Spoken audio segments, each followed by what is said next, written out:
Welcome to Stress-Free Investing Analysis. Personal notes. Today we're taking a deep dive into what is honestly one of the most fascinating pharmaceutical giants out there, Divi's Laboratories. We're going to unpack exactly what makes this company such a massive compounding machine. But more importantly, we're going to run a serious reality check on whether it actually makes sense to buy it at its current price point. But first, just take a quick second to read through the mandatory CB disclaimer we've got up right now. Remember, as always, this explainer is strictly for your educational purposes. Okay, here's our roadmap for today. We'll start with understanding the moat, move on to financial health, check for any red flags, map out the growth thesis, and finally wrap things up with a valuation. All right, Section 1, Understanding the Moat. Let's get right into it.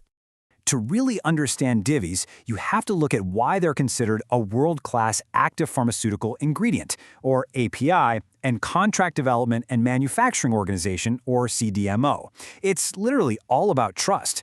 Consider this. 12 out of the top 20 global multinational pharma companies have trusted Divi's as a client for over a decade.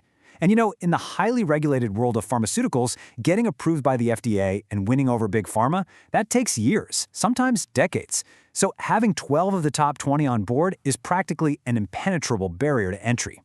Now, their core strategy relies on what we call an IP-agnostic model. Honestly, this is kind of genius. It means they manufacture the exact same molecule for the innovator company, the guys who actually invented the drug, and then, years later, when that patent finally expires, they just keep making that exact same molecule for the generic manufacturers. It creates this incredibly sticky, resilient revenue stream.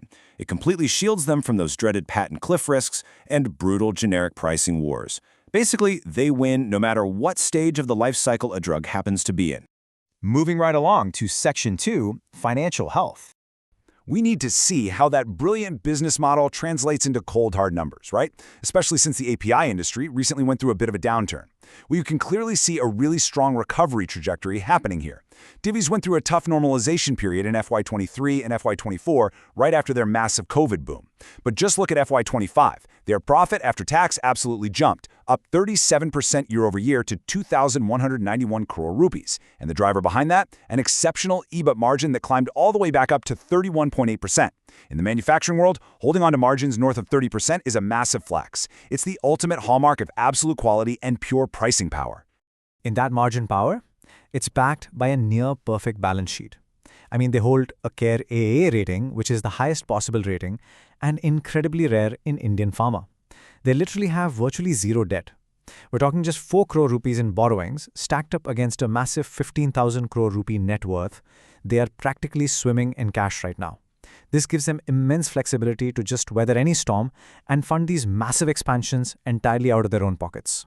Which brings us to Section 3, Red Flags. Because, let's be real, nothing is perfect. We absolutely have to look at what could go wrong here. And the most crucial structural challenge they face is their massive 330-day cash conversion cycle. Yeah, 330 days. That is nearly a full year. That means their cash gets tied up in inventory and receivables for almost a year before it actually turns back into cash in the bank.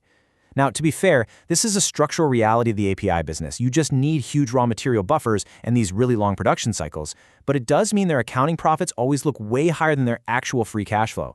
It's a metric you've got to monitor very closely, quarter to quarter.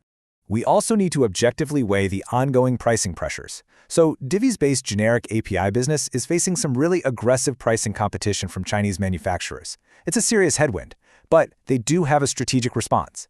They've made a massive pivot toward custom synthesis. These are the highly complex, high-margin CDMO contracts with those global innovators. And it's working.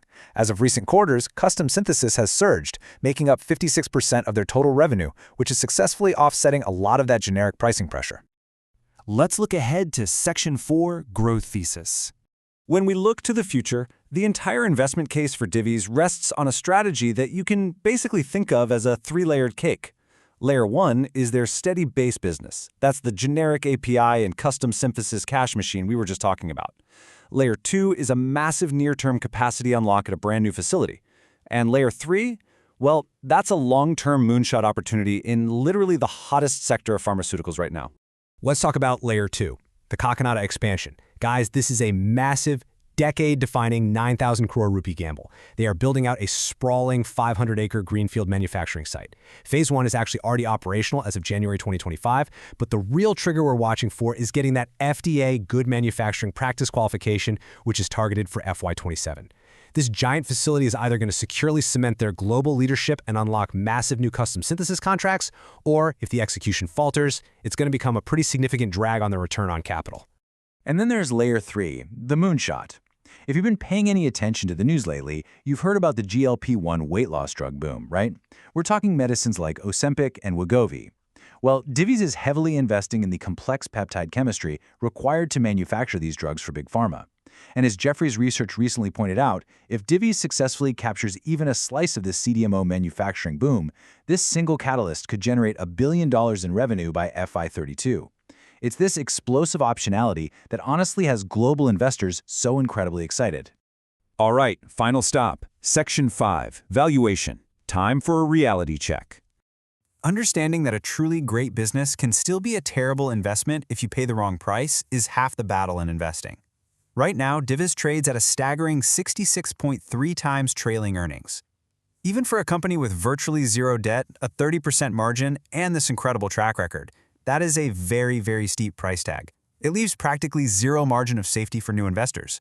You are paying a massive premium for the brand quality, and you're paying for the assumption that all their growth plans, both Kakanata and those GLP-1 contracts, will be executed flawlessly.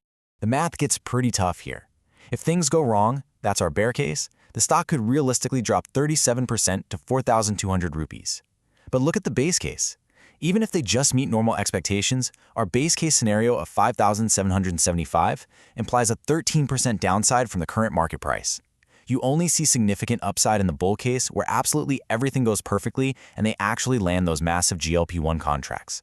So at today's price, you are already paying for absolute perfection. Therefore, the final verdict for our analysis today is to hold if you are already invested. It is a compounding machine, so let it run. But for new investors, you should strictly monitor this stock and wait for a correction to that 5,500 to 5,800 range before initiating a new position. Buy quality, absolutely, but never, ever buy quality at any price. So the ultimate question is this. Are you willing to pay a premium today for perfection tomorrow? Or do you have the patience to wait for a truly stress-free entry? Before we wrap up, a quick but important disclaimer. The analysis shared in this video is for educational and informational purposes only. I am not a SEBI-registered research analyst or investment advisor. Investing in the stock market involves significant risks. The data and charts shown are based on public information and my personal research notes. Please do not treat this as a buy or sell recommendation. Always conduct your own due diligence or consult with a SEBI-registered professional before making any financial decisions. If you found this deep dive helpful and want to stay updated with more stress-free investing analysis, please hit the subscribe button and press the bell icon so you never miss an update. I want to hear from you.